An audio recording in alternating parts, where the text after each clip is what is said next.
The war in West Asia is rattling the world right now with soaring oil prices and gas shortage. While American President Donald Trump has boasted of hitting over 5,000 Iranian targets, it is apparent that he wants to end this war soon.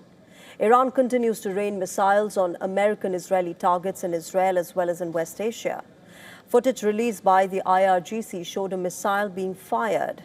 The misery for civilians continues, as several blasts have rocked central Israel as a result of the missiles that have been launched from Iran.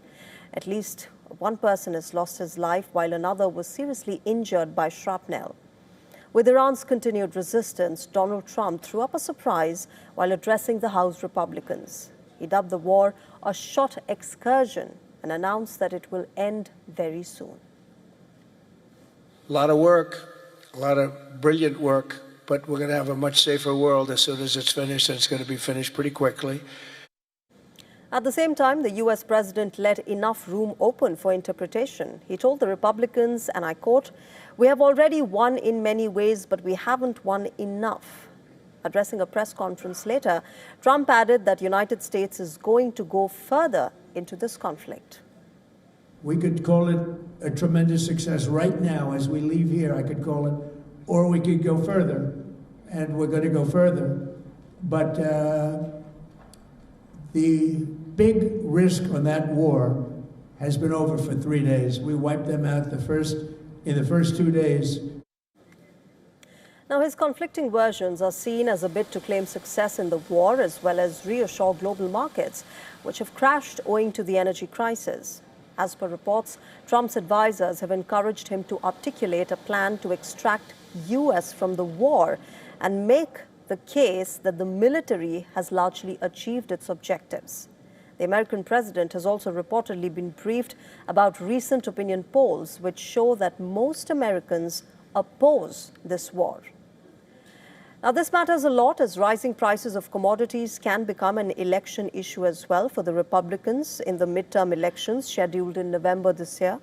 Trump's anxiety about the energy crisis came to the fore when he declared that oil-related sanctions on some countries will be waived off to reduce the prices. The U.S. has given Indian refiners a 30-day waiver already to purchase Russian oil.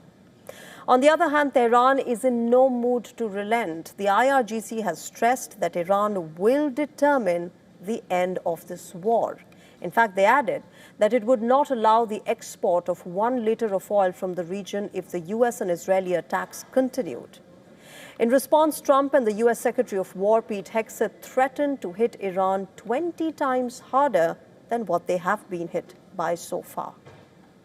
Saying if Iran does anything to stop the flow of oil within the Strait of Hormuz, they will be hit by the United States of America 20 times harder than they have been hit thus far. Israeli Prime Minister Benjamin Netanyahu, though, seems to have different ideas about the future of the war. He stressed that his country is not done yet and still expressed hope about regime change. Our aspiration is to bring the Iranian people to cast off the yoke of tyranny. Ultimately, it depends on them. But there is no doubt that with the actions taken so far, we are breaking their bones, and we are not done yet. With Donald Trump again reiterating that he's willing to talk with Iran, it is now apparent that he wants a way out. The question, however, remains whether Netanyahu will allow America and Trump to exit this war so quickly.